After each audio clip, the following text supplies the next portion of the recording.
Hey, I want to make a quick short one with you guys. Welcome. Thank you for hanging out. Check this out. Isaiah.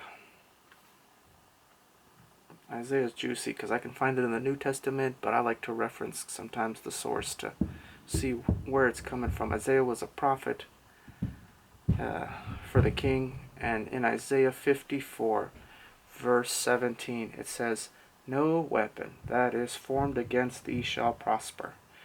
Every tongue that shall rise against you in judgment you shall condemn. This is the heritage of the servants of the Lord. Their righteousness is of me, says the Lord." Man, there's something so beautiful about no weapon being formed against me will ever prosper. I got to listen to this interesting Indiana Jones type of guy who does research on Bible history and the people and what was really going on in that time in the Bible.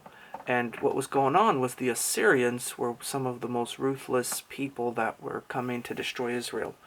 And they destroyed all their enemies around them, and they left Israel alone for last. And they said, "We're going to go destroy Egypt, and we'll come back and we'll destroy you." And there was 185,000 of them surrounding them. Now these guys, according to their weapons, their histories, where we get a lot of our weapons, and the old time weapons, they had thousands of them. Just unique weapons of war to destroy cities, to tear down nations. And you know what happened? They tried to get Israel to surrender and give up through intimidation and fear. That's how the enemy loves to work. Through confusion, some kind of intimidation, fear, some deception, and tries to get you to give up because he is afraid of you. And he will try to use weapons to destroy you, whether they're mental, emotional, some kind of psychological, physical stuff, whether it's through people or circumstances. He will use anything at his disposal, or physical weapons. I knew a pastor where the guy pulled a gun on him and he said, "Hey, no weapon formed against me shall prosper." He said lightning hit the guy and the guy flew back 20 feet. And he's like, "Whoa, what'd you do?" And he's like, "I walk with God. You can't hurt me." And that guy surrendered and gave his life to Jesus because he's like, "Man, if God's backing this guy up and lightning hit me and I'm just standing there talking to him, pulling the gun in his face."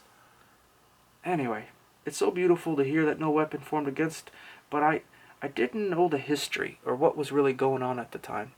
So when I started hearing how the Assyrians fought and what they did and how they conquered Egypt and they were conquering everything in the region, and oh man, they were just like, I'm always thinking, I know the heart of God pretty well, and I said, I think I'm starting to understand how Lucifer would work and how Satan operated through these nations and kingdoms. Literally saved it for last, just to savor the destruction of God's people.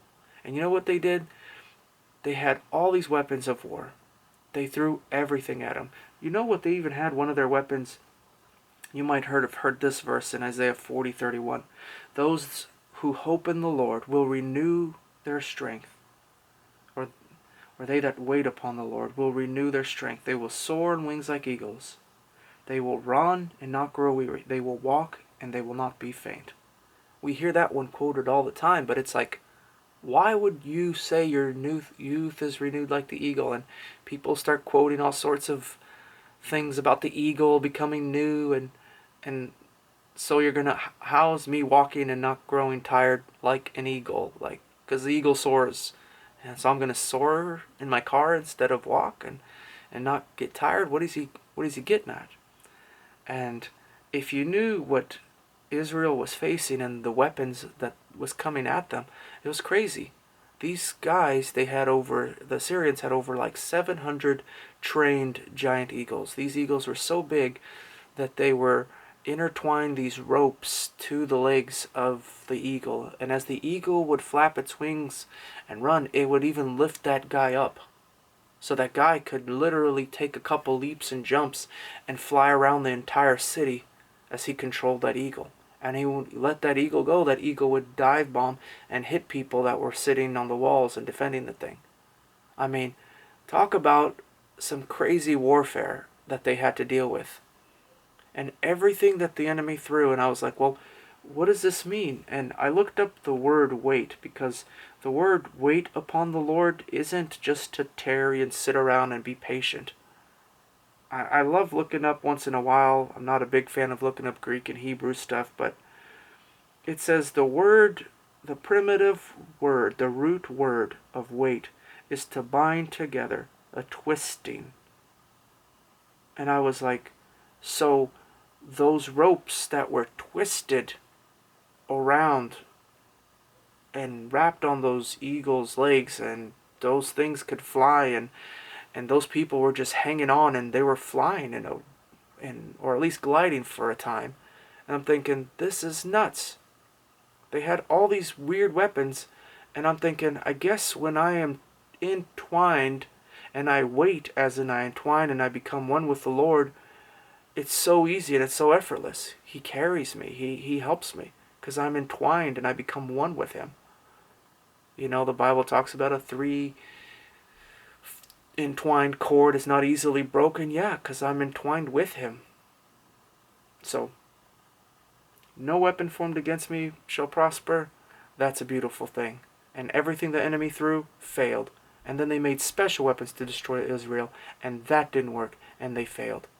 So even if the devil creates new weapons to destroy you, he will fail. He will not succeed. No weapon that is specially formed to destroy you. Because anything he throws at you that he's thrown at others will not succeed.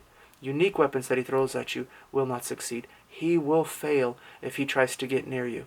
And all he has is intimidation and fear for you to give up and surrender. Don't.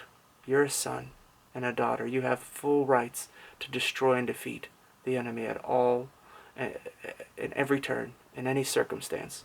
So stand strong and know that no weapon specially formed against you, specially crafted to destroy you, because nothing else works, even that one won't fail, because he's with you. He loves you, and he'll always help you defeat. And then the angel of the Lord came and took out 185,000 Assyrians in one night. God is with you, and he will help you overcome anything, because no weapon that is ever formed against you, especially just to destroy you, because it can't hurt anyone, that one even won't prosper, because you're entwined and you're one with him, and you're going to run and never faint, and you'll never grow weary, because he's carrying you. God bless you. We love you. Never give up. Never surrender. He's with you. Bye-bye.